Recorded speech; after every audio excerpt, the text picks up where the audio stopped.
श्रीकृष्ण श्रीकृष्ण श्रीकृष्ण श्रीकृष्ण गुरुर्ब्रह्मा गुरुर्विष्णुः गुरुर्देवो महेश्वरः गुरुः साक्षात् परं ब्रह्म तस्मै श्रीगुरवे नमः तस्मै श्रीगुरवे नमः।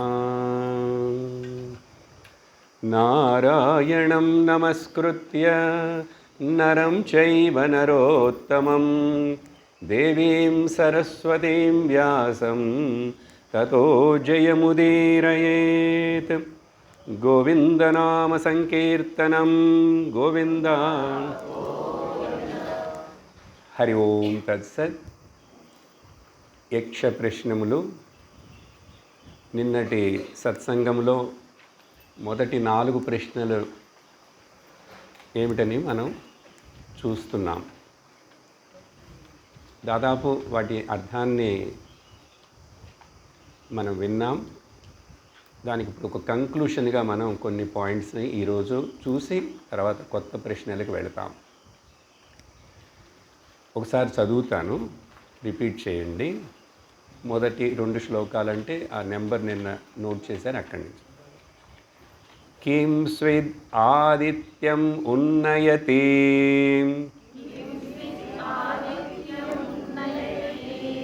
के च तस्याभितश्चराः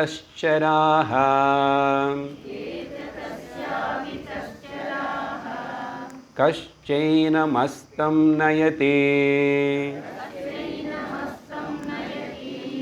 कस्मिंश्च प्रतितिष्ठति युधिष्ठिर उवाच ब्रह्मादित्यम् उन्नयति देवास्तस्याभितश्चराः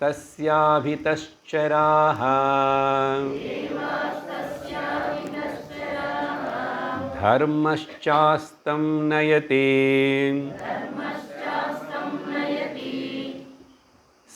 च सत्ये च प्रतितिष्ठति।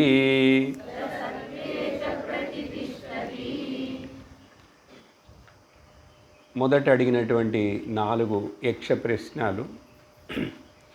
దేని వలన సూర్యుడు ఉదయిస్తున్నాడు, దేని కారణం చేత సూర్యుడు అస్తమిస్తున్నాడు, ఉదయిస్తున్నాడనేది వెంటనే అస్తమయం చెప్పాలి కాబట్టి చెప్తున్నాను. కానీ అక్కడ అడిగినది ఆ సూర్యుడు ఉదయించినటువంటి ఆ సూర్యుడితోటి దేవతలు ఎవరెవరు సంచరిస్తున్నారు, దేవతలని సమాధానంలో ఉంది. ఎవరు సంచరిస్తున్నారు, ఆయనతో కూడా ఎవరు వెళుతున్నారు, ఆ తర్వాత దేని చేత అస్తమించడం జరుగుతున్నది, చివరిగా 4వది అసలు ఈ సూర్యుడు దేంట్లో ప్రతిష్టమై ఉన్నాడు. ఇప్పుడు ఒక వస్తువు మీకు కనపడకుండా ఉన్నది, ఏది, నా బొటన వేలు. ఇలా బయటకు వచ్చింది, చెయ్యి విరిస్తే బొటన వేలు బయటకు వచ్చింది. మరలా కనపడకుండా లోపలికి వెళ్ళిపోయింది. ఉదయిస్తున్నది, అస్తమిస్తున్నది. దేంట్లోంచి వచ్చి ఉదయించింది, దేంట్లో అస్తమిస్తుందంటే నా హస్తము లోపల. అలాగే ఈ సూర్యుడు కూడా ఏదో ఉండాలిగా, దేంట్లో ప్రతిష్టమై ఉన్నదంటే ఎక్కడి నుంచి వస్తున్నది, ఎక్కడికి వెళుతున్నది అని అర్థం. దీనికి ఈ 2వ శ్లోకంలో సమాధానాన్ని చూస్తున్నాం. దాన్ని నేను 3 దృష్టికోణాల్లో ఈ సమాధానాలు చూడాలని చెప్పాను. భౌతికం, స్థూలం, సూక్ష్మం, కారణం, లేక ఆది భౌతికం, ఆది దైవికం, ఆధ్యాత్మికం. ఇవన్నీ మనకు ముఖ్యం. ఇప్పుడు అధిదైవం, అధిభూతం, అధిదైవం ముఖ్యము కాదు. ఈ అధిదైవానికి, అధిభూతానికి మూలమేమిటని తెలుసుకోవాలి. అందుకని దానికి కారణం అంటున్నాం. ఇప్పుడు ఎక్కడి నుంచి ఈ అధిభూతం, అధిదైవం ఉదయిస్తున్నాయి? ప్రశ్న ఇట్లా వేసుకుందాం. దేనిలో మరలా ఈ అధిదైవం అధిభూతం అంటే అర్థమవుతున్నదా? ఏదో ద ఫిజికల్ వరల్డ్ కనిపించుతున్నటువంటి సూర్యుడు, కానీ ఆయన శక్తి ఇక్కడ ఉందని చెప్పాను కదా. సూర్యుడు కంటికి అధిదేవత, చెవుకు దిగ్దేవత, అట్లా ఒక్కొక్క ఇంద్రియానికి దేవతలు చెప్పబడ్డారు. దేవత అంటే శక్తి అని అర్థం, అదేదో పవర్. సో దేంట్లోంచి వస్తున్నాయి, దేంట్లోకి వెళుతున్నాయి. ఎందుకంటే ఇవి శాశ్వతంగా ఉండవుగా. ఈ ఆది దైవికం, ఆది భౌతికం శాశ్వతం కాదు కదా.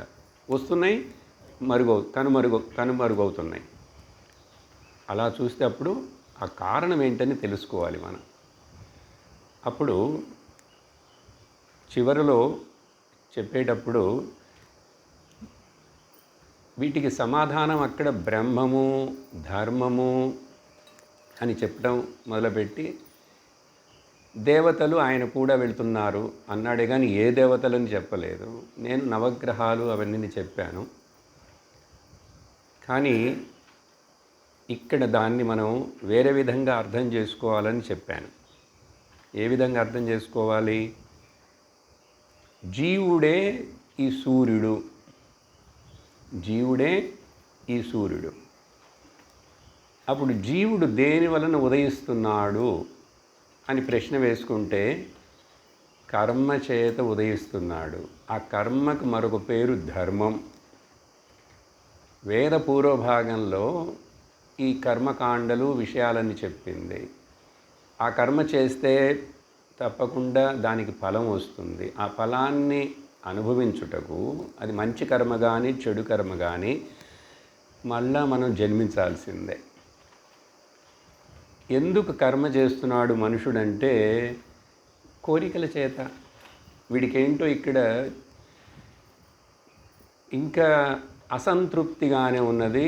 ఏదో పొందాలి, ఏదో సాధించాలని కోరికలు ఉన్నాయి. ఆ కోరికను ఏమంటాం? సంస్కృతంలో కామం అంటాం.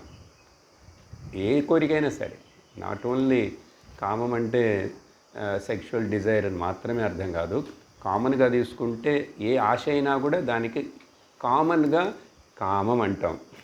కామన్గా కామం దాని పేరు. అప్పుడు దానివల్ల ఏం చేస్తాడు? కామం ఉంది కదా, కర్మ చేస్తాడు. కర్మ చేసావు కదా, పుడతావు మళ్ళీ. కామకర్మ జన్మ, కామకర్మ జన్మ, కామకర్మ జన్మ అంటే womb to tomb, tomb to womb. పునరపి జననం పునరపి మరణం, పునరపి జననీ జఠరే శయనం, ఇహ సంసారే బహుదుస్తారే కృపయా పారే పాహి మురారే అని ఇప్పుడే కదా చదివారు భజగోవిందంలో. పునరపి జననం, అగైన్ అండ్ అగైన్ ఈ చక్రం తిరుగుతూనే ఉంటుంది. అప్పుడు మరి ఇంకా అస్తమించటం అంటే ఏంటి? సరే, జీవుడు ఉదయించడం అంటే కర్మ చేత మరలా ఇంకొక శరీరంలో పుడుతున్నాడు అన్నాం. కానీ ఆ పుట్టడానికి కారణం కర్మ అని చెప్పాం. దాన్ని ప్రారంధం అని నిన్ననే చెప్పాను మీకు. కానీ అస్తమిస్తున్నాడు. సో చివరిగా ఇంకొక పాయింట్ ఏం చెప్పాను? సూర్యుడు నిజంగా అసలు ఉదయిస్తున్నాడు అస్తమిస్తున్నాడు అని అడిగితే లేదు. అప్పుడు భూమి తిరుగుట చేత ఆ సూర్యుడు వెలుతురు ఒక భాగంలో పడనందువలన ఈ సూర్యుడు ఉదయిస్తున్నాడు అస్తమిస్తున్నాడు అనేటువంటి భావన ఏర్పడుతున్నది కొంతమందికి ఒక సమయంలో కొన్ని చోట్ల. అప్పుడు నిజంగా చూస్తే సూర్యుడు ఉదయించట్లేదు, అస్తమించట్లేదు. అస్తమించని ఉదయించని సూర్యుడికి ఎందువలన ఈ కల్పించబడినాయి అంటే ఇదో భూమి. ఏమిటి భూమి? భూమి అనేటువంటిది అజ్ఞానం తీసుకుందాం ఉదాహరణకి. అజ్ఞానం అంటే ఏంటి? చీకటి కదా. చీకటికి అజ్ఞానంతో పోలుస్తాము. అప్పుడు ఆ భూమి ఇట్లా తిరిగినప్పుడు కొన్ని చోట్ల ఆ పై నుంచి వచ్చే సూర్యరశ్మి ఈ భాగంలో పడట్లేదు. అప్పుడు అజ్ఞానం చేత ఇక్కడ ఒక మూమెంటం ఉన్నందువలన కదలిక సూర్యుడు అస్తమిస్తున్నాడు ఉదయిస్తున్నాడని భావన ఏర్పడుతున్నదే కానీ వాస్తవంగా లేదు కదా. ఇప్పుడు జీవుడి విషయానికి వస్తాం. ఈ జీవుడు ఈ విధంగా ఈ సంసార చక్రంలో తిరుగుతాడు. ఈ పుట్టడానికి మరణించడానికి మరల కారణం ఏంటంటే అజ్ఞానం. అజ్ఞానం అంటే చీకటి, తమస్సు అంటాం. దానివల్ల పుడుతున్నాడు, మరలా మరణిస్తున్నాడు. ఇప్పుడు దీనికి ఏదైనా విడుదల ఉన్నదా, పరిహారం ఉన్నదా? తప్పించుకోవడానికంటే ఉన్నది. దానికి ఏం చేయాలంటే ఈ మనిషి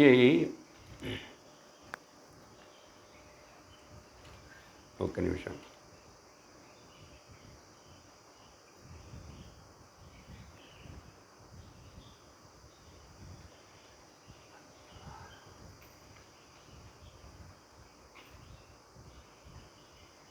అజ్ఞానము చేత నాకు ఇది ఏర్పడుతున్నటువంటి విషయాన్ని మొదట తెలుసుకోవాలి.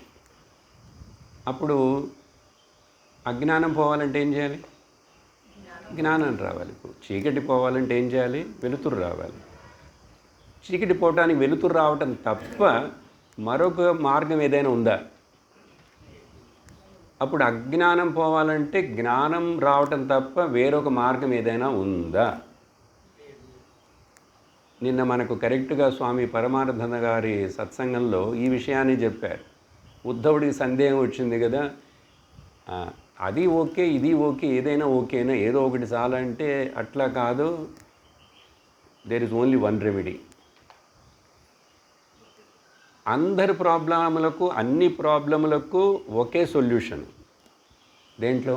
ఆధ్యాత్మిక విషయంలో, నాట్ లోకల్ విషయం, నాట్ పర్సనల్, ఆధ్యాత్మిక విషయంలో. అందుకని అది సమం. అప్పుడు ఆ ప్రాబ్లం సాల్వ్ చేయాలంటే అజ్ఞానం పోవాలంటే జ్ఞానం రావాలి. వేరే మార్గమే లేదు. నువ్వేం చేసినాను ఇంకా నీకు విడుదల దొరకదు, తప్పించుకోలేవు. అలాంటప్పుడు ఇతడు ఏం చేయాలి? ఇక్కడ చివరిలో ప్రశ్నకు సమాధానం సత్యే ప్రతిష్ఠిత అని చెప్పాడు. ఆ సత్యం అంటే ఇక్కడ బ్రహ్మమని తీసుకోవాలి. ఈ బ్రహ్మం అంటే నిర్వికార, నిర్వికల్ప, నిరవయవ, నిరపేక్ష బ్రహ్మం. బ్రహ్మానికి చాలా ఇలాంటి అట్రిబ్యూట్స్ చెప్తాం కదా. వన్ వితౌట్ సెకండ్, అబ్సల్యూట్ అంటాం. అప్పుడు ఈ సత్యం అనేటువంటిది, బ్రహ్మం అనేటువంటిది ఇక్కడ ఎటర్నల్, అన్చేంజింగ్. దాన్నే ఆత్మ అంటాం. బ్రహ్మం అన్నాను, ఆత్మ అన్నాను ఒకటే. ఆత్మ అని చెప్పేటప్పుడు చిన్న యూనిట్ చెప్పేటప్పుడు ఆత్మ అంటాం. అది పెద్దదిగా మొత్తం చెప్పేటప్పుడు బ్రహ్మం అంటాం. బ్రహ్మం అంటేనే అర్థం బృహత్మత్వాత్ ఇది బ్రహ్మం. అది పెద్ద వాటి నోట్ల కంటే అది బిగ్గర్ దాన్ ద బిగ్గెస్ట్. అందువలన అది బ్రహ్మం. అప్పుడు ఈ బ్రహ్మమును మనము తెలుసుకోవాలంటే, అది నేను అని తెలుసుకోవాలంటే దానికి ఏం చేయాలంటే ముక్తిని పొందాలి. ముక్తిని పొందటం అంటే ఏంటి? నా స్వరూపాన్ని తెలుసుకోవటమే. నిన్న ఆ పాయింట్ కూడా చెప్పారు అక్కడ. నేను ఎప్పుడు ముక్తుడనే, నిత్య ముక్తుడను నేను. ముక్తి ఎక్కడి నుంచో రాదు, ఎవరో తెచ్చేవారని చెప్పారు కదా. నేను నిత్య ముక్తుడిని. ఏ దృష్టిలో? శరీర దృష్టిలో కాదు, మనసు దృష్టిలో కాదు, మనోబుద్ధి అహంకారాల దృష్టిలో కాదు, కానీ ఆత్మ దృష్టిలో, చైతన్య దృష్టిలో నేను ముక్తుడనే. కానీ ఇప్పుడు తత్కాలమునకు అజ్ఞానం చేత నేను బంధించబడ్డానని చెప్పి ఒక భావన అనేక జన్మలుగా ఇది చేస్తూ వస్తున్నాం. ఈ జన్మలో తప్పించుకోవడానికి ఆనకట్టి వచ్చాం. మీరు ముందే చేరారు, సత్సంగంలో చేరాం తప్పించుకోవడానికి. ఆ సత్సంగంలో ఇక్కడ రిఫైన్మెంట్ కోసం ఇక్కడికి వచ్చారు. ఇంకా విషయాన్ని బాగా లోతుగా తెలుసుకోవాలని. అప్పుడు ముక్తిని దృష్టిలో పెట్టుకొని ఆలోచిస్తే జీవుని మోక్షమునకు కూడా కారణం ధర్మమే. ఈ పదాలు దానికి ఉపయోగిస్తాం, దీనికి ఉపయోగిస్తాం. బ్రహ్మం అంటే వేదం అని చెప్పాను, బ్రహ్మం అంటే చతుర్ముఖ బ్రహ్మం అని చెప్పాను. ఇప్పుడు ఇక్కడ బ్రహ్మం అంటేనేమో పరమాత్మ అంటే పరమాత్మ అని చెప్తున్నాను, కాన్షియస్నెస్. అదేలాగా ధర్మం అని చెప్పినప్పుడు ధర్మం వేద పూర్వభాగంలో చెప్పింది ఒక ధర్మం, వేద అంత భాగంలో చెప్పింది మరొక ధర్మం. దాన్ని కూడా ధర్మం అని అనాలి. ఎందుకంటే అర్ధధర్మం, కామధర్మం జనరల్గా అట్లా చెప్పం. ఏమంటాం? ధర్మ అర్థ కామ మోక్షాలని చెప్తాం. కానీ వేరేం చెప్తాం? బేస్డ్ ఆన్ ది ధర్మమును బేస్ చేసుకొని నీ సంపాదన, నీ ఆస్తులు ఉపాస్తులు, నీ జీవన విధానం ఉండాలి. ధర్మమును ఆధారం చేసుకొని నీ కామనలు, ఎంజాయ్మెంట్లు, నీ యొక్క ఎంటర్టైన్మెంట్లు ఉండాలి. ధర్మమును ఆధారం. అందుకని ధర్మముతో కూడిన అర్థం. సో ధర్మ అర్థం, ధర్మ కామం, ధర్మ మోక్షం. అర్ధధర్మం, కామధర్మం, మోక్షధర్మం. ఎందుకు ఈ వార్త చెప్తున్నానంటే భీష్ముడు శాంతి పర్వంలో మహాభారతంలో అనేక ధర్మాలు చెప్తాడు. స్త్రీ ధర్మం, పురుష ధర్మం, రాజధర్మం, బ్రాహ్మణ ధర్మం, క్షత్రియ ధర్మం, ఆ ధర్మం ఈ ధర్మం అసలు చెప్పందంటూ లేదు. మహాభారతంలోనే పెద్ద పర్వం శాంతి పర్వం. అక్కడే అంతా వస్తుంది. విష్ణు సహస్రనామం కానీ ఇవన్నీ అనుశాసనిక పర్వంలో వస్తుంది. ఆ తర్వాత ఇవన్నీ వస్తాయి. అప్పుడు ఎందుకు అక్కడ మోక్షధర్మం అని చెప్పారు? చూసారా? అది ధర్మమే.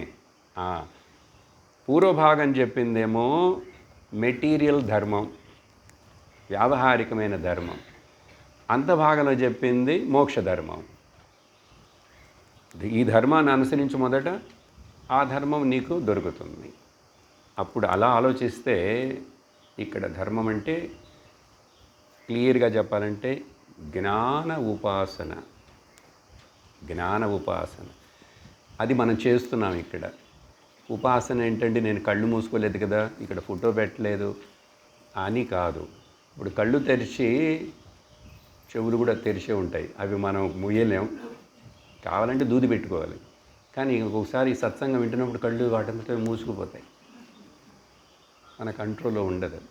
ఇప్పుడు సహజంగా అనుకుందాం, అందరు కళ్ళు తెరిచున్నారు, చెవులు తెరిచున్నాయి, జ్ఞాన తపస్సు చేస్తున్నారు. ఇది జ్ఞానయజ్ఞం. భగవద్గీత ప్రవచనాలన్నిటికీ మొదట చిన్మయ ఆనందుల వారు ఆ రోజుల్లో జ్ఞానయజ్ఞాలు అని పేరు ప్రసిద్ధం. మొదట ఆయనే. చాలామంది ఇంటూ ఫస్ట్ టైం వచ్చిన వాళ్ళు జ్ఞానయజ్ఞం అంటున్నారేంటి అని చెప్పి అనుకుంటే ఏదైనా అగ్నికుండం పెడతారేమో, ఇటుకలన్నీ పెట్టి ఇవన్నీ చేస్తారు అనుకొని ఈయన వచ్చారు, స్టేజ్ మీద కూర్చున్నారు. ఎక్కడ ఏ అగ్నికుండం లేదు, హోమకుండం లేదు, ఏం లేదు. ఆ కొత్తగా వచ్చిన వాళ్ళందరికీ, అది కూడా ఆర్థోడాక్స్ ఫ్యామిలీ నుంచి వచ్చిన వాళ్ళకి, ఏంటి చేస్తున్నారు ఈయన ఇక్కడ, ఏం చెబుతుంటే ఏం లేదు, గంట మాట్లాడారు అంతే. ఆ తర్వాత మరి ఎందుకంటే జ్ఞానయజ్ఞం పెట్టారంటే, ఇదిదే జ్ఞానయజ్ఞం. అగ్నికుండం లేదు, హోమకుండం లేదా, నీ చెవులే. నీ చెవుల్లో గురువుగారు చెప్పే మాటల్ని ఆహుతి చేస్తున్నాం. అందుకని దేర్ ఇస్ నథింగ్ గ్రేటర్ యజ్ఞం, తపస్సు, సాధన దాన్ దిస్ శ్రవణం. అంత ఇంపార్టెన్స్ ఇవ్వాలి. వచ్చే క్వశ్చన్లో కూడా ఈ విషయం వస్తుంది మరలా. అప్పుడు ఎప్పుడైతే ఈ జ్ఞాన సాధన చేస్తామో జీవుడు అనేటువంటి సూర్యుడు ఇంకా మళ్ళీ ఉదయించడం. మోక్షం. అప్పుడు జ్ఞానోదయమైంది కాబట్టి, ముక్తి కాబట్టి ఇంకా చావు పుట్టుకలు రావు. ఇదంతా అసలు ఈ కథ అంతా ఎందుకంటే నాకు ఈ చావు పుట్టుకలు వద్దని. ఎందుకంటే పుట్టావంటే మళ్ళీ చస్తావు, చచ్చిపోతానంటే భయం ఉందిగా. భయం మాత్రమే కాదు, చావు అనేది ఒక్కసారేనండి, కానీ చావు భయం అనేది చంపుతూనే ఉంటుంది. దానికి ముందు ముసలితనం చంపుతూ భయపడుతూనే ఉంటుంది. వ్యాధులు ఇంకా భయపెడుతుంటాయి. ఆ పోయేది ఒక్కసారే పోతాం. You never die many times, twice, ఒక్కసారే. కానీ దానికి ముందు చూడండి, భయం చేత నేను చచ్చిపోతున్నాను, నా ప్రాణాలు నా ప్రాణాలు తీస్తున్నారు, ఆ? నన్ను బతకనివ్వరు, ఇట్లా అన్నిటికీ అంటాం కదా ఇంట్లో వాళ్ళని తిట్టేటప్పుడు, వీడు నా ఊపిరి తీసేస్తున్నాడు, నా ప్రాణాలు తీసేస్తున్నాడు. చచ్చిపోయినంతగా, కానీ చావలే. ఇంకోటి ఆశ్చర్యం ఏంటంటే సావు అనుభవం మనకెవరికి లేదండి. నిజంగా ఆలోచిస్తే పుట్టుక అనుభవం కూడా లేదు. అమ్మ చెప్పింది, అందరు చెప్తున్నారు, నాకు డేట్ ఆఫ్ బర్త్ అని చెప్పారు, హ్యాపీ బర్త్డేలు అని చేస్తున్నారు కాబట్టి పుట్టాను. నీకు అనుభవం ఉందే? Have you experience the birth? Death కూడా అంతే, ఎవరికి అనుభవం లేదు. అప్పుడు రెండు అనుభవం లేని దాని గురించి మధ్యలో ఎందుకు ఇంత బాధపడి కష్టపడి దానికి ముఖ్యత్వం ఇస్తావు? అది అజ్ఞానం కాదా? ఇట్లా ఉన్న దీంట్లోంచి బయటికి రావాలి. అప్పుడు ఈ సత్యంలో ప్రతిష్టమైనటువంటి ఈ విషయాన్ని, ఈ బ్రహ్మమును అది నేనని తెలుసుకోవాలి. బ్రహ్మం ఎక్కడో లేడు, అది ఇంపార్టెంట్. బ్రహ్మాని కోసం ఎక్కడ వెతకకూడదు, ఎక్కడా వెతకకూడదు. ఎక్కడైనా వెతికావంటే నీకు దొరకదు. ఇక్కడ ఇప్పుడు లేనిది అక్కడ ఎప్పుడో ఉండదు. If it is not now and here, it can never be somewhere some time. కాబట్టి విషయం ఏమిటి? మనందరం ఏవైనా చేస్తుండు, నువ్వు ఆడ మగ, ఉద్యోగం, రిటైర్డ్, ఏదైనా హోమ్ మేకర్, మన ఓరియంటేషన్, జీవితం యొక్క ఓరియంటేషన్ ఉంది గాడ్ ఓరియంటెడ్గా ఉండాలి. మెల్ల ఎందుకంటే గాడ్ అనే పదం వాడుతున్నారంటే అదే బ్రహ్మం. అందరికీ అర్థమవుతుంది ఈజీగా. గాడ్ ఓరియంటెడ్గా ఉండాలి, కానీ డాగ్ ఓరియంటెడ్గా ఉండకూడదు. ఈ పదం వాడితే కొంచెం కష్టంగా ఉంటుంది, కానీ సూటబుల్గా ఉంది కదా. ఏంటది డాగ్ ఓరియంటెడ్గా ఉండడం అంటే? భౌతికం, లౌకికం, వ్యావహారికం, 24 గంటలు, ఎన్ని సంవత్సరాలు, ఎంత వయసు వచ్చినా కూడా. ఎంతకాలం అది? పారమార్థికం అనేది ఇంకోటి ఉందని గుర్తే రాదా? ఎవరు గుర్తు చేయలేదండి. స్కూల్లో చెప్పలేదు, కాలేజీలో చెప్పలేదు, ఎక్కడ చెప్పలేదు. ఏదో అదృష్టం వలన ఆ సత్సంగం అనేది ఒకటి దొరికింది, ఆన్లైన్లోనో ఎక్కడో దొరికింది. కొంతమందికి ఆన్లైన్లో దొరికింది అనుకుంటా. ఆ తర్వాత కొంచెం ఏమిటిది, అసలు ఏం మాట్లాడుతున్నారు, ఎందుకు మాట్లాడుతున్నారు, ఏం చెప్తున్నారని కొంచెం ఇంట్రెస్ట్ వచ్చి ఇంత దూరం వచ్చారు.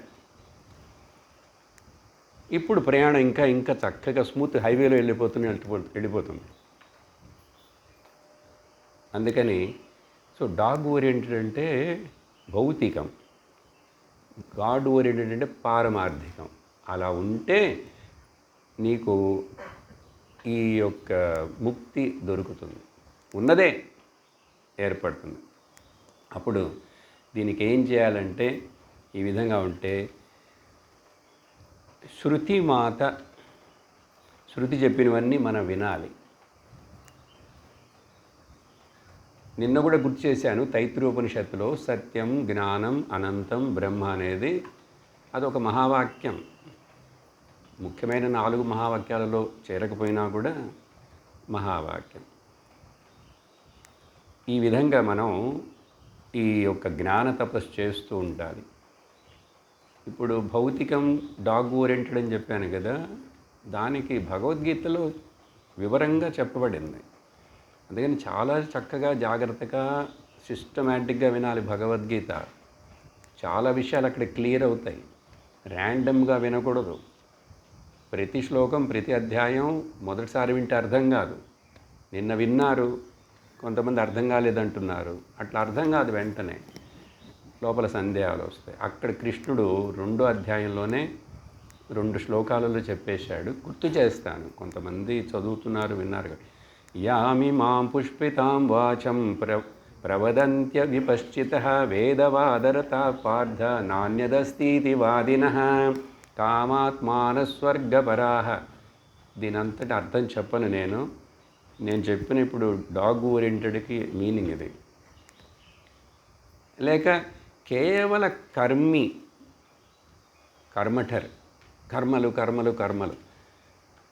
నిత్య నైమిత్తిక కర్మలు కావాలి చిత్తశుద్ధి కోసం, పంచమహాయజ్ఞాలు కావాలి చిత్తశుద్ధి కోసం. ఆ తరువాత వాటిలో నుంచి కొంచెం కొంచెం సాత్విక కర్మలు మాత్రం చేస్తుండు.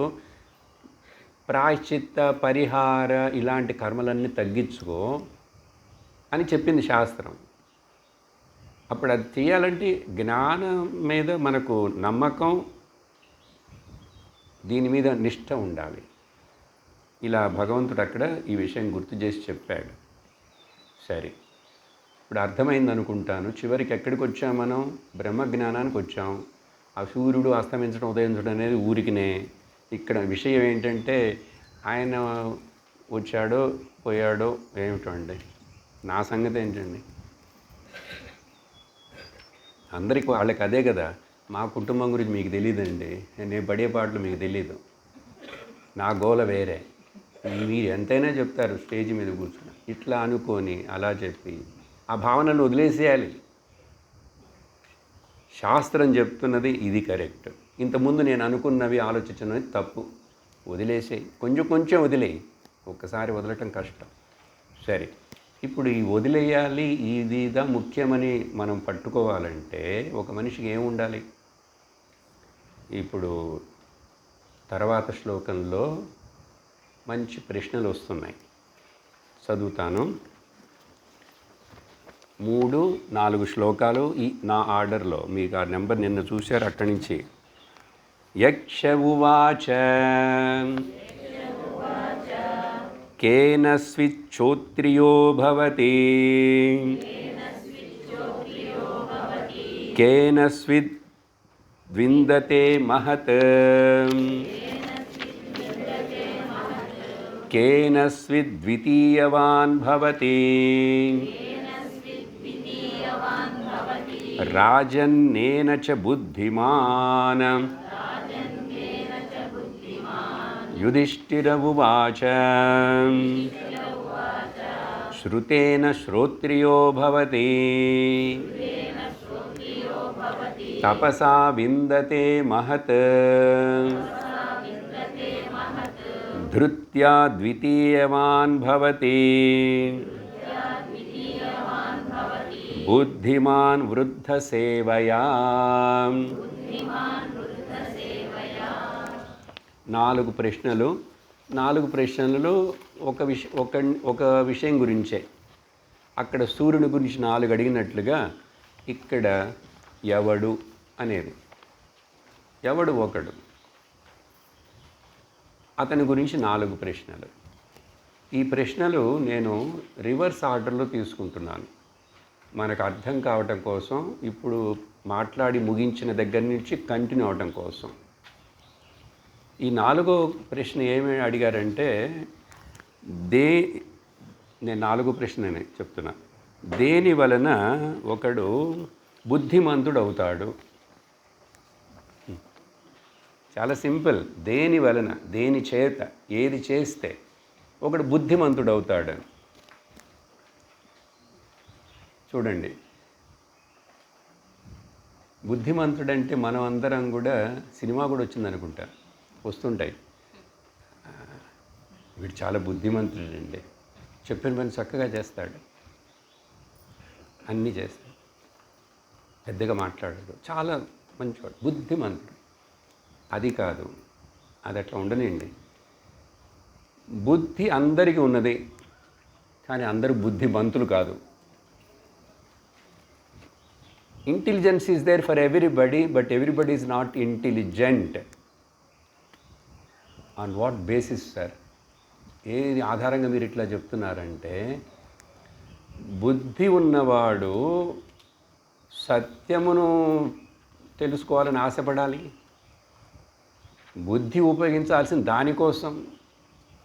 బుద్ధి ఉన్నవాడు ధర్మం గురించి తెలుసుకుంటాడు, 2 ధర్మాలు తెలుసుకుంటాడు. మొదటి ధర్మం తెలుసుకుంటాడు. మొదటి ధర్మం అంటే వ్యావహారిక ధర్మం. మోక్ష ధర్మము తెలుసుకుంటాడు.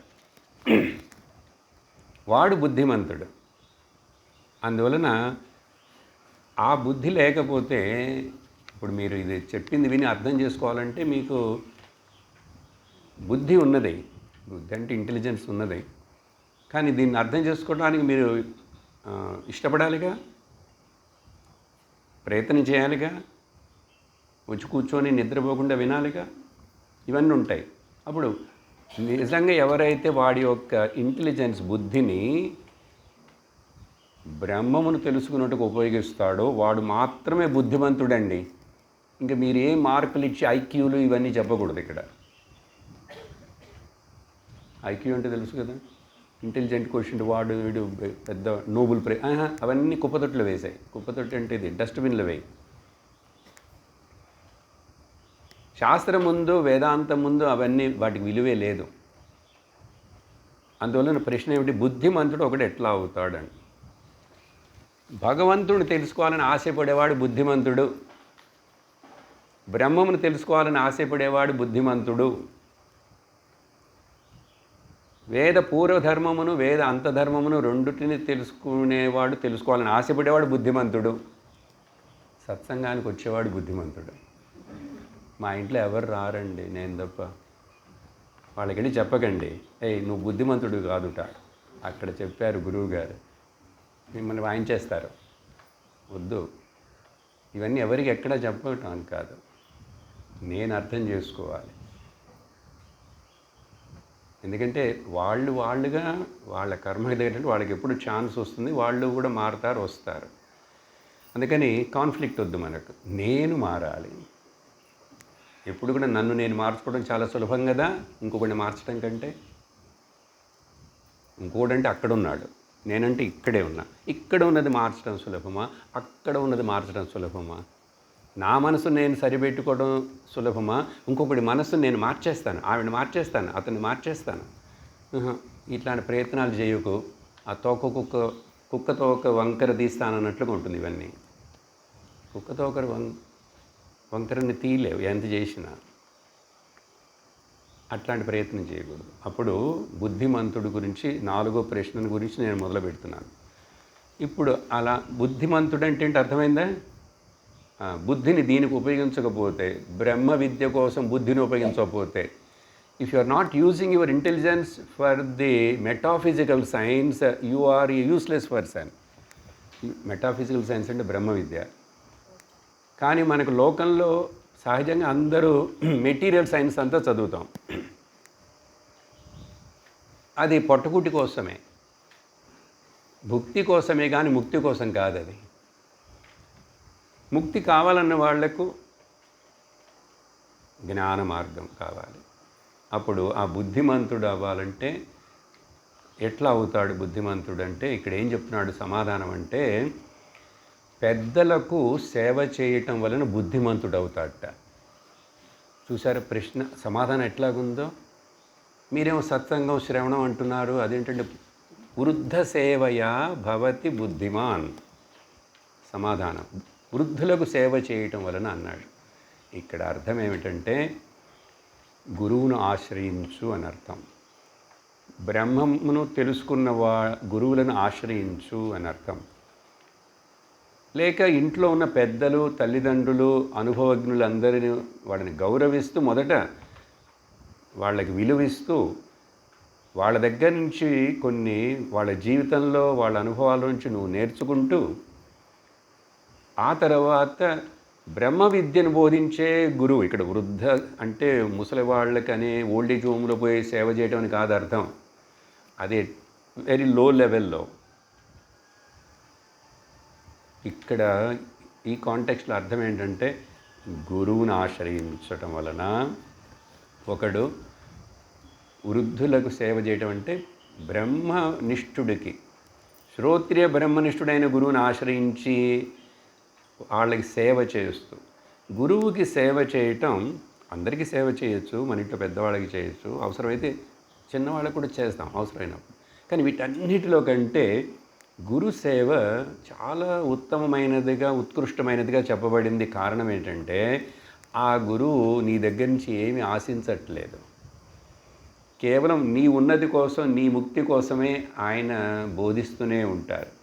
అటువంటి గురువు దగ్గర నువ్వు సేవ చేస్తున్నావంటే అనేక రకాలుగా శారీరక సేవ, మానసికంగా కూడా భావన, అవన్నీ సన్నిహితంగా ఉంటూ ఏమి చేయగలిగితే ఏది కావాలంటే అంటే ఎప్పుడు మన హృదయంలో ఆ గురువు అంత ఉన్నతమైన స్థానం ఇవ్వాలి. ఈశ్వరో గురురాత్మేతి మూర్తి భేద విభాగినే వ్యోమవద్ వ్యాప్తదేహాయ దక్షిణామూర్తయే నమః. గురువు ఈశ్వరుడు రెండు వేరు కాదు, కానీ మూర్తిలో భేదం ఉన్నది. ఈయన నడుస్తున్నటువంటి మొబైల్ టెంపుల్ ఈయన. ఎవరు? గురువు. Mobile God. మహాత్ములందరూ అంతే. ఎందువలన వాళ్ళకి స్వార్థం లేదు, వాళ్ళకంటూ సాధించాలి ఏదో పెద్ద ఇవన్నీ లేవు. అందుకని సేవ చేయటం వలన I am the beneficiary, not the guru, ఇది రావాలి. ఆ సేవ చేయటం అనేది వచ్చినప్పుడు ఏమవుతుందంటే మీకు సాధన చష్ట సంపత్తి, ఆ క్వాలిఫికేషన్లన్నీ ఆటోమేటిక్గా మీలో పెరుగుతాయి. ఆ పారామీటర్స్ అన్నీ పెరుగుతాయి. సాధన చష్ట సంపత్తులు తెలుసు కదా, వివేక వైరాగ్య శమదమాది షట్క సంపత్తి, ముముక్షుత్వం, అవన్నీ ఏర్పడతాయి.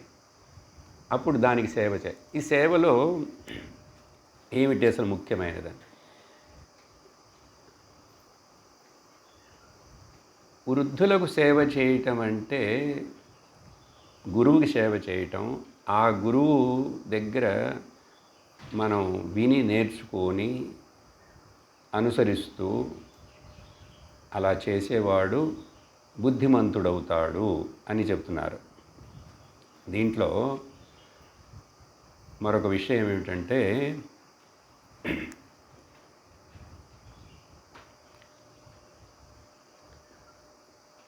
వృద్ధులని చెప్పాం కదా, ఎల్డర్లీ పీపుల్. దీంట్లో వయోవృద్ధులు, వయస్సులో వృద్ధులు ఉంటారు, గుణవృద్ధులు ఉంటారు. వాళ్ళకి మంచి మంచి గుణాలలో వాళ్ళు చాలా ఎక్కువగా ఉన్నారు. జ్ఞాన వృద్ధులు. ఇప్పుడు ఇక్కడ వృద్ధ అనే దానికి జ్ఞానానికి వయసు సంబంధం లేదు. అర్థమైందా? జ్ఞానం ఉన్నదంటే వాడు చిన్నపిల్లవాడైనా కూడా వాడు గురువే మనకు, జ్ఞానవంతుడై ఉంటే.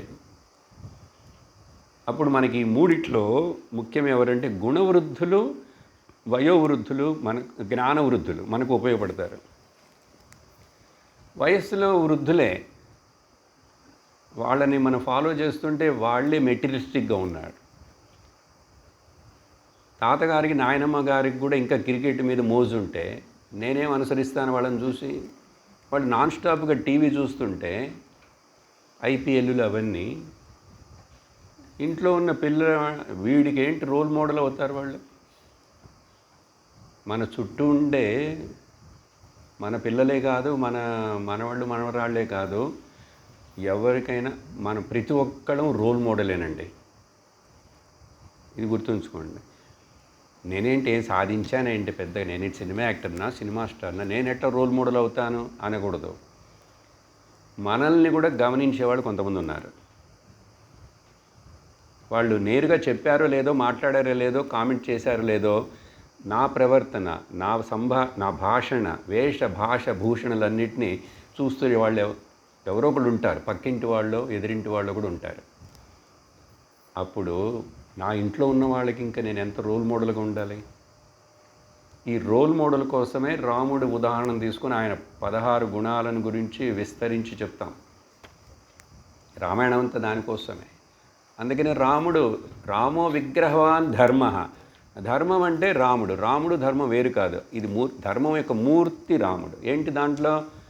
ఇవే ఈ వాల్యూస్ అన్ని జీవితంలో చూపిస్తాడు. కాబట్టి రోల్ మోడల్ చాలా ఇంపార్టెంట్. సరే, మనం అట్లా రోల్ మోడల్ అవ్వాలంటే మొదట మనం కొంచెం తెలుసుకోవాలి. అప్పుడు గురువు గారు మనకు రోల్ మోడల్, ఉన్నతమైన రోల్ మోడల్ కావాలి. ఈ లోకంలో ఉన్న వేరే రోల్ మోడల్స్ వద్దు మనకు. ఆ beauties, cricket star, cinema star, ఆ రోల్ మోడల్స్ ఏం ప్రయోజనపడతారు నీకు? వాళ్ళ జీవితాలు ఎంత ఘోరంగా ఉంటాయో తెలుసు కదా. ఎప్పుడు ఎవరు ఆత్మహత్య చేసుకుంటారో ఏమవుతుందో తెలీదు. ప్రతిరోజు పేపర్లో వస్తూనే ఉంటాయి కదా. సో భౌతికంగా టాప్ మోస్ట్లో ఉన్నా కూడా వాడు ఈ జ్ఞాన దృష్టి ఇటువైపు వచ్చినప్పుడు పనికిరాడు. అందుకనే చూస్తాం విపరీతమైనటువంటి వార్తలు, న్యూస్లన్నీ. కాబట్టి జ్ఞాన వృద్ధులతోటి అంటే గురువుతోటి మనకు సంబంధం ఉండాలి. ఈ మహాభారతంలోనే ఈ గురువుల నుంచి చెప్పేటప్పుడు ఒక చోట 5 గురువులు గురించి చెప్పబడుతున్నది. దీంట్లో మనకు జ్ఞాన గురువుదా ముఖ్యం, బట్ మీకు సందర్భం కోసం చెప్తున్నాను. పంచైవ గురవో బ్రహ్మన్ పురుషస్య పితామాత అగ్ని ఆత్మా చ గురుః చ ద్విసత్తమా. ఇది ఒక చోట సంభాషణ, ఒక మంచి సంభాషణ జరిగేటప్పుడు చెప్తున్నాడు. వీళ్ళు 5 గురువులు. ఎవరు వాళ్ళు 5? మాత, పిత మనకు తెలుసు. ఆ తర్వాత గురువు అంటాం. ఇక్కడ మాత, పిత, అగ్నిని కూడా చేర్చబడింది. తర్వాత ఆత్మ కూడా గురువు అని చేర్చబడింది. ఇక్కడ ఆత్మ గురువు అంటే ఏంటండి?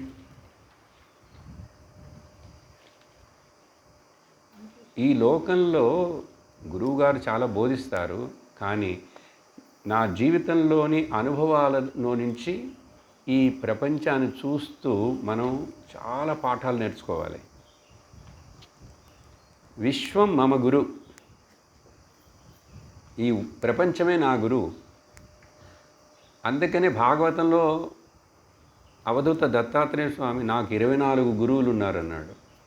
ఆయన పాము దగ్గర నుంచి, కొండ సిలువ దగ్గర నుంచి నేర్చుకున్నట్ట, సీతాకోక చిలుక దగ్గర నుంచి నేర్చుకున్నట్ట, ఆ వేశ్య స్త్రీ దగ్గర నుంచి నేర్చుకున్నానంటాడు, చిన్న పిల్లవాడి దగ్గర నుంచి ఇవన్నీ 24 చెప్తాడు ఆయన. పంచభూతాల దగ్గర నుంచి నేను నేర్చుకున్నాను అన్నాడు. మరి ఆయన అన్నిటి దగ్గర నుంచి అట్లా నేర్చుకుంటున్నప్పుడు మనం ఏం నేర్చుకుంటున్నాం? అక్కర్లేనివి అనవసరమైనవి నేర్చుకుంటాం. అన్నిటిలో నుంచి, జీవితంలోని అన్ని అనుభవాల నుంచి నేర్చుకొని నేను పాఠాన్ని పొందాలంటే దానికి మనకు శక్తి కావాలి. ఆ శక్తిని గురువు ఇస్తాడు. మొదట గురువు దగ్గర ఉండు, గురువుతో అనుసరించు. ఆ తర్వాత ప్రతి అనుభవము నీకు ఒక పాఠమే, ప్రతి అనుభవము. సో ఆ దృష్టిలో ఇక్కడ ఆత్మ గురువు అని చెప్పి, అగ్ని గురువు అని ఏం చెప్పబడిందంటే అది ఒక వేరే కాన్సెప్ట్. నేను ఇప్పుడు దాన్ని వివరించను. ఇలా ప్రత్యక్ష గురువు నీకు నువ్వే కూడా గురువుగా ఉండాలి. అంటే తప్పుగా అర్థం చేసుకోకూడదు. కృష్ణుడు చెప్పిందే గీతలో 6వ అధ్యాయంలో, ఉద్ధరేదాత్మనాత్మానం ఆత్మానం అవసాదయేత్ ఆత్మనో బంధు ఆత్మైవ రిపురాత్మన. Lift yourself by yourself, never degrade yourself by yourself. If you lift yourself by yourself, నీకు నువ్వే స్నేహితుడివి. నిన్ను నువ్వు పతనం చేసుకున్నావంటే నీకు నువ్వే శత్రువు. అదే కదా మరి అర్థం. కాబట్టి ఈ యొక్క జ్ఞానం కోసం వృద్ధ సేవ చెయ్యాలి, బుద్ధిమంతుడు అవ్వాలంటే అని చెప్పాడు. సరే, ఇప్పుడు ఆ బుద్ధిమంతుడైన వాడే మిగిలిన 3 క్వశ్చన్లలో అడిగినటువంటి విషయాలను సాధించగలడు. నేను అందుకని మొదట ఈ ప్రశ్న తీసుకున్నాను. మిగతా 3 అడుగుతున్నాడు కదా క్వశ్చన్లు. అక్కడ ఏం అడుగుతున్నారు? ఆ ముందు ఎట్లా ఒకడు జ్ఞానవంతుడవుతాడు? మొదట ఇక్కడ బుద్ధిమంతుడు అన్నాం. సో బుద్ధిమంతుడు కానివాడు జ్ఞానవంతుడు అవ్వడు. అందుకే నేను మొదట చెప్పాను, గురువుని ఆశ్రయించిన వాడికి ఎట్లా జ్ఞానం వస్తుంది? ప్రశ్న ఏమిటంటే ఎట్లా ఒకడు శ్రోత్రియుడు అవుతాడు? ప్రశ్న అది, మొదటి ప్రశ్న. కింసిత్ శ్రోత్రియ భవతి, దానికి అర్థమైందా ప్రశ్న? జ్ఞానవంతుడు, లెర్నెడ్. ఇక్కడ లెర్నెడ్ అంటే ఏవేవో చదివిన పండితులందరూ కాదండి. వేదమే బాగా చాంటింగ్ చేసినంత మాత్రాన వాళ్ళకి వేదాంతం తెలియదు. వేదాంతానికి వెళ్ళాలని కూడా ఆశ రాదు వాళ్లకు, ఇంక దాంట్లోనే పడిపోతారు. అందువలన పండితుడు అంటే ఇక్కడ మనం అర్థం అట్లా చేసుకోడు. ఇక్కడ ఏం చెప్తున్నారంటే ఒకడు జ్ఞానవంతుడు అవ్వాలంటే, రియల్ లెర్నెడ్ పర్సన్ ఎవరంటే జ్ఞానం ఉన్నవాడే. శ్రోత్రియుడు అవ్వాలంటే ఏంటి సమాధానం? ఏం చెప్తున్నాడు? శృతేన, వినుట చేత ఒక అర్థం. శృతేన అంటే వేదము చేత. శృతి అంటే వేదం కూడా కదా. వేదము తెలుసుకొనుట చేత ఒకడు పండితుడు అవుతాడు, జ్ఞానవంతుడు అవుతాడు. ఆ పండితుడు పదాన్ని పక్కన పెట్టండి, అది తప్పుగా అనుకుంటాం. లేక వినుట చేత. ఇక్కడ మనకు రెండు ముఖ్యమే. వేదం చదువుట చేతో వినుట చేతో అంటే అర్థం ఏమిటి? వేదాన్ని అందరు చదవడానికి అవకాశం ఉందా? అందరికి అర్హత ఉందా? అందరు గురుకులకాలకు వెళ్ళగలమా? ఈ రోజుల్లో వెళ్ళగలమా? లేక స్త్రీలకి వేదాలు నేర్పించేవాళ్ళ? నేర్పించరు అప్పుడు ఇప్పుడు కూడా. అలాంటప్పుడు మరి ఇక్కడ శృతేన అంటే వేదము చే అని చెప్పేదానికంటే శ్రవణేన. చూసారు ఎక్కడి నుంచి ఎక్కడికి వచ్చామో? శృతేన వినుట చేత. వినుట చేత, సత్సంగానికి వెళ్ళి వినుట చేత ఒకడు బుద్ధిమంతుడవుతాడు. అప్పుడు నేను బుద్ధిమంతుడు అవ్వాలంటే గురువు దగ్గరికి వెళ్ళాలని చెప్పాను కదా మొదట. ఎందుకు గురువు దగ్గరికి వెళ్ళటం అంటే నేను శ్రోత్రుడిని అవుతాను. శ్రోత్రుడు అంటే ఎవరు? జ్ఞానవంతుడిని అవుతాను నేను. ఆ జ్ఞానవంతుడిని అవ్వాలంటే గురువుగారు ఏం బోధించాలి? కథలే చెప్తుంటే చాలా? భజనలే పాడుతుంటే చాలా? లేక విభూతి ఇచ్చి అవి ఇవి చేస్తూ ఏవైనా వేరే ఏమైనా చేసి ప్రసాదాలను పంచిపెడితే చాలదు. ఆ గురువులు చాలామంది ఉంటారు. నిన్న చెప్పినట్లు అక్కడ సత్సంగంలో మనకు జ్ఞాన గురువు కావాలి, శ్రోత్రియుడు కావాలి, బ్రహ్మనిష్ఠుడు కావాలి. ఆయన బ్రహ్మనిష్ఠుడా ఇల్లు అనేది అవునా అనేది మనకు తెలియదు, మనం జడ్జి చేయక్కర్లేదు.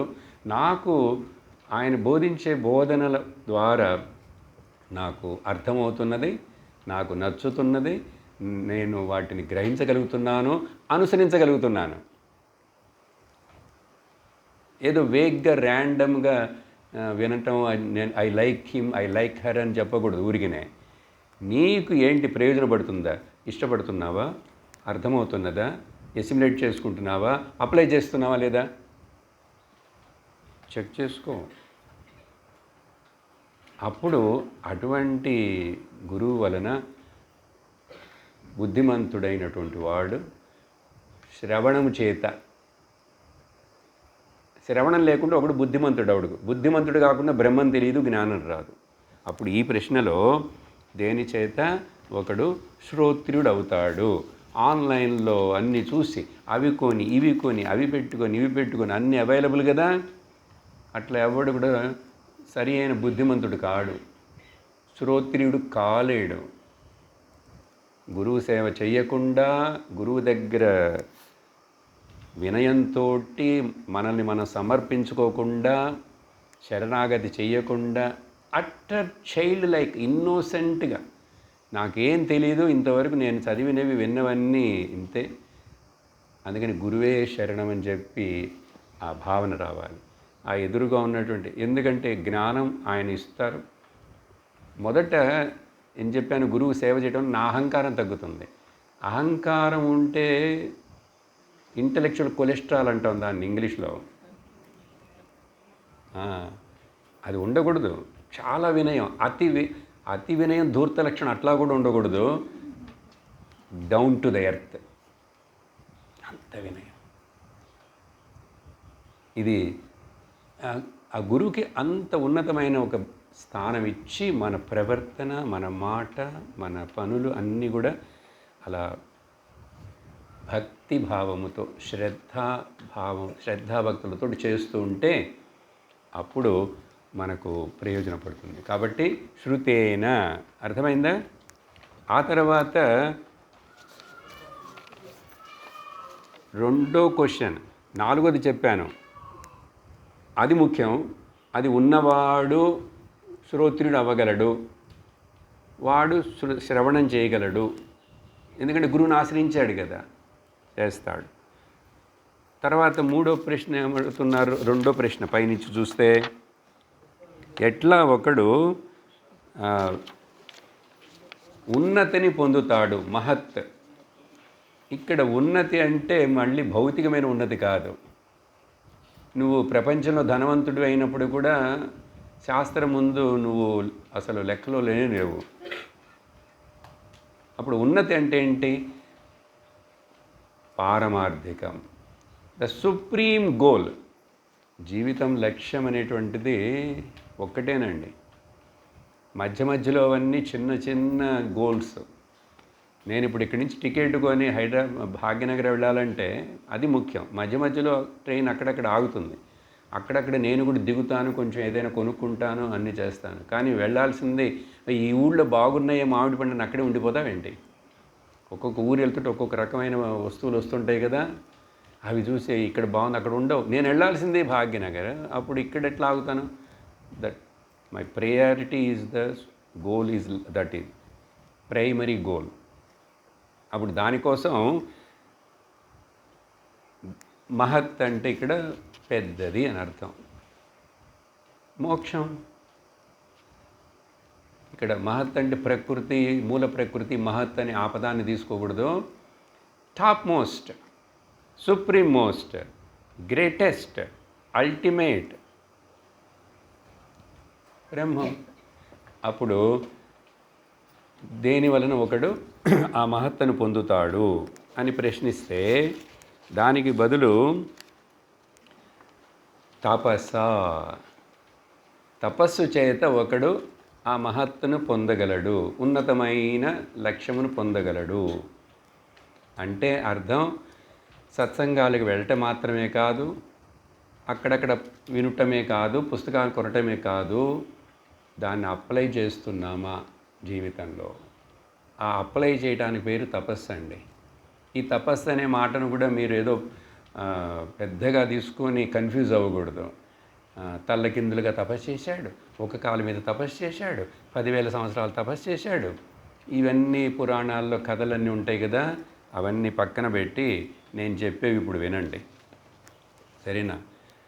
ఏమిటంటే తపస్సు అనేది ప్రతి టాపిక్, ప్రతి క్వశ్చన్ కూడా చాలాసేపు మాట్లాడాల్సిన విషయం. కానీ నేను మీకు సంక్షిప్తంగా ఎంత ముఖ్యంగా చెప్పాలో అంత చెప్తున్నాను. తపోమయ జీవనం, పొద్దునుంచి రాత్రి దాకా నా life itself is the tapas. అర్థమైందా? ఇక్కడ తపస్స అంటే కరెక్ట్ అయిన అర్థం ఏంటో తెలుసా? ఆలోచనే. తపస్స అంటే బై ఎంక్వైరీ, విచారణ ద్వారా. ఎట్లా ఒకడు బ్రహ్మమును మహత్తును తెలుసుకోగలడు? విచారణ. ఇక్కడ ఏం చేస్తున్నాం మనం? తత్వ విచారణ చేస్తున్నాం. చెప్పింది చెప్పినట్టు అట్లా ఒప్పుకో అని చెప్పట్లే. ఆలోచించు, మననం చేయి, సందేహాలు తీర్చుకో. జీవితాంత సందేహాలతో అట్లా ఉండకూడదు. 10 ఏళ్ల నుంచి వింటున్నానండి, ఏం అర్థం కాలేదు. ఏంటో మధ్య మధ్యలో చెప్పారు, అవన్నీ కొంచెం కొంచెం ఏవో గుర్తున్నాయి, కథలు గుర్తున్నాయి, జోకులు గుర్తున్నాయి, ఇవన్నీ. కానీ అసలు నాకు బ్రహ్మం అంటే ఏంటి అర్థం కాలేదు, మాయ అంటే అర్థం కాలేదు, జీవ ఈశ్వరుడు అని ఏంటో మాట్లాడుతుంటారు వాళ్ళు. ఏంటి ప్రయోజనం? 10 ఏళ్ల నుంచి వింటున్నావా? సరిగ్గా వినలేదు, వినవలసిన రీతిలో వినలేదు, వినవలసిన వాళ్ళ దగ్గర నుంచి వినలేదు. సరి చేసుకో. అప్పుడు ఇక్కడ మహత్ అంటే అది చెప్పాం, ఆలోచనే. అంటే బై క్రిటికల్ థింకింగ్, విచారణ ద్వారా, ఆత్మవిచారణ. అదే కదా చేస్తున్నాం ఇక్కడ, వేరే ఏది కాదు. మనం దేని గురించి మాట్లాడలేదే? ప్రతి ఒక్క శరీరంలో ఉన్న జీవుడు, ఆ జీవుడు యొక్క ముక్తి కోసం కావలసిన విచారణ. ఇది అందరికి కామన్, అందరికీ కామన్. అప్పుడు తపస్సా విందతే అంటే ఆలోచనేన, విచారణ ద్వారా ఆ మహత్తును పొందుతాడు. ఎక్కడ విచారణ జరుగుతుంది? సరి అయిన విచారణ సత్సంగంలో జరుగుతుంది. అందువలన ఇక్కడ తపస్సు అంటే హార్డ్ వర్క్ అని జనరల్ మీనింగ్ కదా. హార్డ్ వర్క్ అంటే ఏంటి? నాకు నేనే నా మీద ఆపాదించుకున్నటువంటి కొన్ని నియమాలకు పేరు తపస్సు. సమయానికి రావాలి, ఇట్లా ఇవన్నీ చేయాలి, చెప్పింది వినాలని నేను నిర్ణయించుకొని వస్తాను. ఇక్కడ ఎన్ని చెప్పినా కూడా రూల్స్ మనం పాటించకపోతే, ట్రాఫిక్ రూల్స్ ఉంటాయి, నేను పాటించాలని నేను అనుకోవాలి కదా. Self imposed discipline or self denial, కొన్నిటి నేను ఇవి చేయకూడదు అని చెప్పి నేను అప్లై చేస్తాను తపస్సు అంటే. అందువలన ఇక్కడ తపస్సు అంటే సింపుల్గా అర్థం చేసుకోండి, క్రియేటివ్ థింకింగ్. అందుకని ఆలోచన అని చెప్పాను, ఇంకా వేరే ఏమీ తీసుకురావద్దు. వింటున్న దాన్ని అర్థం చేసుకోవడానికి ప్రయత్నం చేయండి, మరలా నెమరు వేసుకోవాలి.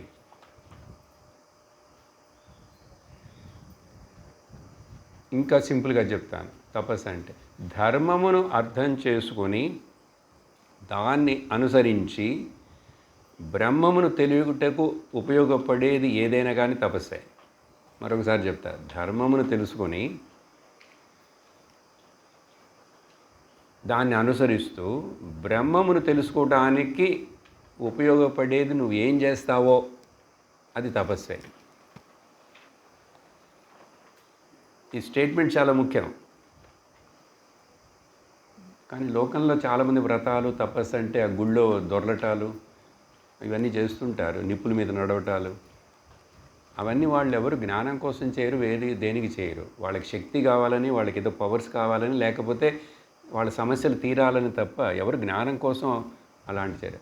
అలాంటి తపస్సు చేసేవాళ్ళు, హిరణ్యకశిపువు తపస్సు చేశాడు, రావణుడు తపస్సు చేశాడు. బుద్ధిమంతులు కాదు వాళ్ళు. కానీ అప్పుడు బుద్ధిమంతుడు కానివాడు కూడా తపస్సు చేస్తాడు. వాడేవో శక్తులు సంపాదిస్తాడు. వాడు సంపాదించేది బుద్ధి లేని వాడు చేసే ఆ తపస్సు అంతా కూడా నాశనానికి, వాడి నాశనానికి, చుట్టూ ఉండే అందరికి నాశనానికి అవుతుంది, పతనం అవుతాడు.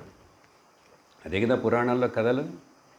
అందువలన తపస్సు అంటే ఇంకొక మాట, మనలో ఉన్నటువంటి నైతిక విలువలు, వాల్యూస్ అంటాం కదా, అవి పెరగాలి.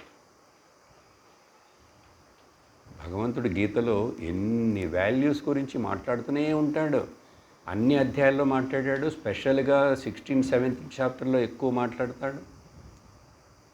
1, 2, 3 ఆయన ఎక్కడ కూడా భక్తి చెప్పేటప్పుడు ఈ వాల్యూసే చెప్తాడు. గుణత్రయ విభాగం చెప్పాడు, అది చెప్తాడు. అన్ని చోట్ల దైవాసుర సంపత్తిలోనూ వాల్యూసే. ఎక్కడ కూడా ఆ భక్తి యోగంలో చూడండి, నాకెవరు ఇష్టమైన వాడో తెలుసా? ఎవరైతే ఇట్లా బొట్టు పెట్టుకుంటాడో, ఇట్లా బొట్టు పెట్టుకుంటాడో, railway lines, electric poles or .com. వీళ్ళందరూ ఎవరు చెప్పలే. కొబ్బరికాయలు కొట్టేవాడు, గుండు చేయించుకునేవాడు, జుట్టు ఇచ్చేవాడు ఎక్కడైనా చెప్పాడా? ఉద్ధవగీతలో చెప్పడు, ఇక్కడ చెప్పడు, ఎక్కడ చెప్పడు. ఎక్కడ చెప్పినా అతడి యొక్క మనస్సు, the quality of the mind, ఆ మనస్సులో ఏం ఉండాలని, ఇట్లాంటి వాడు నాకు నచ్చిన వాడు. మనం అది వినమే, అది అర్థం చేసుకో. మనం అనుకున్నది ఎవరో చెప్పిందే, అక్కడ ఎక్కువ మెట్లు ఎక్కువ, చెప్పులు లేకుండా ఎక్కువ దిగు, తర్వాత 4 రోజులు పడుకో. ఇవన్నీ శివరాత్రిని రాత్రి పడుకోకు, ఆ తర్వాత 2 రోజులు పడుకో. ఆ రాత్రి కూడా నిద్రపోకుండా సినిమాలు చూడాలి టీవీలో. ఇదేం శివరాత్రి అండి? ఇవన్నీ ఎంత తప్పనట్లేదు, వాళ్ళ లెవెల్కి అవన్నీ కరెక్టే. ఎందుకు అది చెప్తున్నా కంపారిజన్ అంటే, మనం ఎక్కడున్నాం, మనం ఎక్కడికి వచ్చాం, ఎందుకు వచ్చాం, ఏం చేస్తున్నాం. The road map should be very clear. నేతి కూడా అమ్మ అన్నారు కదా ఈ మాట, ఏదో రోడ్ మ్యాప్ అని. అట్లా అప్పుడు శాస్త్రంలో ఏం చెప్తుందంటే తపస్సు గురించి, ఈ పాయింట్ మాత్రమే ఈరోజు ముగిస్తాను, 2 నిమిషాలు. ముండకోపనిషత్తులో ఈశ్వరుడు యొక్క స్వరూపం ఏంటని చెప్తే, యస్య జ్ఞానమయ తపః. ఈశ్వరుడు అంటే ఆయన కూడా తపస్సే, ఆయన సంకల్పమే తపస్సే. బ్రహ్మదేవుడు ఏం చేశాడు? మొదట రాగానే ఆయనకేం అర్థం కాలేదు, ఆయన తపస్సు చేశాడు. ఆయనకి ఇట్లా నేరుగా కూర్చొని చెప్పేందుకు భగవంతుడు కనిపించలే, నీళ్లే కనిపిస్తున్నాయి అంతటా. కానీ ఆయనకి ఇన్స్ట్రక్షన్ వచ్చింది, 1624 అని ఇన్స్ట్రక్షన్ వచ్చింది ఆయనకి. ఇదేంటంటే కోడ్ నెంబర్, పిన్ కోడ్. ఆయనకు అర్థమైంది, మనకు అర్థం కాదు. ఎందుకంటే ఆయన బుద్ధిమంతుడు. సంస్కృతం ఆల్ఫాబెట్స్లో 16 అంటే త, 24 అంటే ప. తపస్సు చేయి, తపస్సు చేయి అని చెప్పి ఆయనకి 3 సార్లు 4 సార్లు వినపడిందిట. ఇది జోకు కాదు, భాగవతంలో ఉంది ఈ విషయం. అప్పుడు ఆయన ఒక పక్క నుంచి 1624 అని రాగానే ఇట్లా తిరిగాట, ఒక తల వచ్చిందిట. అది పిల్లలకి చెప్పడానికి. ఇంకొకసారి 1624 అని వెనక నుంచి వినపడిందిట, ఇట్లా తిరిగాట, ఇక్కడ ఒక తల వచ్చిందిట. ఇటు తిరిగాట, ఒక తల వచ్చింది. ఇట్లా చెప్పి వాటి 4 వేదాలని, ఇవన్నీ నిన్ను కొంచెం అసలు విషయం చెప్పడం కోసం. మనకు విషయం ఏంటి? తపస్. అప్పుడు ముండకోపనిషత్తులో ఈశ్వరుడు జ్ఞానమయమే ఆయన తపస్సు. అలాగే విష్ణు సహస్రనామంలో భగవంతుడు ఒక పేరు సుతపాహ, చక్కటి తపస్సు చేసేవాడుట. సు అంటే గుడ్, బెస్ట్. తపాహ విష్ణువు పేరు. తైత్తిరీయోపనిషత్తులో తపసా బ్రహ్మ విజిజ్ఞాసస్వ తపో బ్రహ్మేతి సతపోతప్యత సపస్తప్త్వ అని వరుసగా ఇదే వస్తుంటుంది రిపిటేషన్గా. తపస్. భగవద్గీతలో చూసామంటే ఇదే పదాన్ని భగవంతుడు వాడేటప్పుడు బహవో జ్ఞాన తపసా పూతా మద్భావమాగతాః. చూసారా? ఎక్కడ? 4వ అధ్యాయంలో ఇది ఈ మాట. చాలామంది జ్ఞాన తపస్సు చేత వాళ్ళని చిత్తమును శుద్ధి చేసుకొని నన్ను పొందారు, నా దగ్గరికి వచ్చేసారు, నేను వాళ్ళు ఒకటైపోయినా అంటున్నాడు భగవంతుడు. అలాగే ఈ మహాభారతంలోనే తపస్సు గురించి మనస్సింద్రియాణం చ ఏకాగ్ర్యం నిశ్చయం తపః. నా మనస్సు నా ఇంద్రియములు మొత్తం 11 ఇంద్రియములు మనస్సుతో కూడా కలిపితే ఇవి నా ఆధీనంలో ఉండాలి, వాటి సరియైన మార్గంలో ఉంచాలి. ఏ ఇంద్రియానికి దేనికి నేను లోలుడుని కాదు, బానిసుడిని కాను. నా మనస్సు నాకు ఎసెట్గా ఉండాలి కానీ నా మనస్సే నాకు లయబిలిటీగా ఉండకూడదు. మనందరి యొక్క ప్రాబ్లం జనరల్గా అందరికీ ఏంటంటే నా మనసు చెప్పింది వింటం లేదండి. నీ మనస్సు నేనేం చేస్తాను? అడుగుతాం. డాక్టర్ దగ్గరికి వెళ్ళి ఎవరు అడగం, గురువుల దగ్గర అడుగుతుంటాం. ఇది డాక్టర్ దగ్గరికి వెళ్ళి అడిగితే ఈ మందు వేసుకోపో అంటాడు ఆయన. గురువు దగ్గరికి వచ్చి my mind is not under control, meditation. నీ మనస్సును నువ్వు అర్థం చేసుకో మొదల్లో. Understand and study and see what is the mind.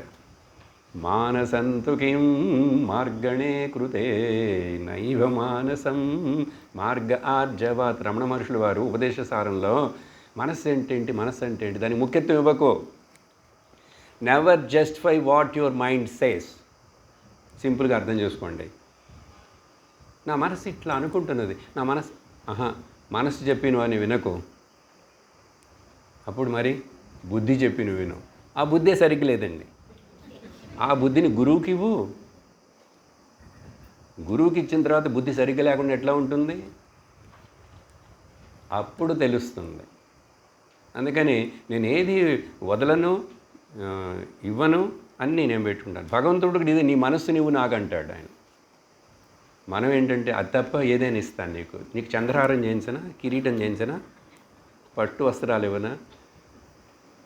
ఆ వెన్న, తెల్లటి వెన్న దొంగిలించడం అంటే ఇదే అర్థం. ఎవరి మనసు శుద్ధముగా, మెత్తగా, సున్నితంగా అట్లా ఉంటుందో అది నాకు ఇష్టం అని చెప్పి ఆ భాగవతంలో చిన్న కృష్ణుడు అది పగలగొట్టాడు, తిన్నాడు అన్నాడు. కొన్ని చోట్ల ఎక్కడ ఆ వెన్న శుద్ధంగా లేదో వాసన వస్తుంటే అవన్నీ పగలగొట్టి పారేసేవాడికి తాకడు గోకులంలో. అందువలన ఈ విధంగా తపస్సు అనేటువంటిది జాగ్రత్త అర్థం చేసుకోవాలి. వేరే ఏదో కల్పన చేసుకోకండి. ఇప్పుడు జీవితంలో ఈ విధంగా సరే చివరిగా ఒక మాట చెప్పేసి నిలిపేద్దాం. ఈ తప అనే పదం ఉంది చూసారా, దాని అర్థం ఏమిటంటే డిక్షనరీ సాంస్క్రిట్ వైపు చూస్తే తాపమానం. ఇక్కడే ఇట్లా ఉంది. ఇప్పుడు మనం ఆంధ్రాలో 40-42 వెళ్తుండే తాపమానం అని చెప్తాడు కదా. టుడేస్ టెంపరేచర్ అంటే టెంపరేచర్ రైజ్ అవుతుంది, తాపమానం. తప అంటే రైజ్, ఎదుగుట. తిప్పి చదవండి దాన్ని, దిగజారిపోవుట. తపనం అంటే ఎదుగుతావు తపస్సు చేస్తే, లేకపోతే పతనం అవుతావు. తిప్పి చదివితే తపనం, పతనం. అందుకని డిసిప్లైన్డ్ లైఫ్ స్టైల్ అండి. కష్టంగా ఉంటుంది, కొంచెం అలవర్చుకోవాలి. సో ఇంకా భగవంతుడు గీతలో చాలా వివరంగా చెప్పాడు ఈ తపస్సు. వాచిక తపస్సు, మానసిక తపస్సు, శారీరక తపస్సు, పెద్ద లిస్ట్ ఇస్తాడు. అవి నేను రిపీట్ చేయట్లేదు, మీరు చూశారంటే తెలిసిపోతుంది. Simple words. అక్కడ కూడా దాంట్లో సాత్వికమైన తపస్సు అనేది ఏంటిది మనకు అర్థమైపోతుంది. సరే, మిగిలినవి రేపు చూస్తాం. ఓం లోకాః సమస్తాః సుఖినో భవంతు. లోకాః సమస్తాః సుఖినో భవంతు. లోకాః సమస్తాః సుఖినో భవంతు. ఓం శాంతి శాంతి శాంతి. హరి ఓం శ్రీ గురుభ్యో నమః. హరి ఓం. హరి ఓం తత్సత్.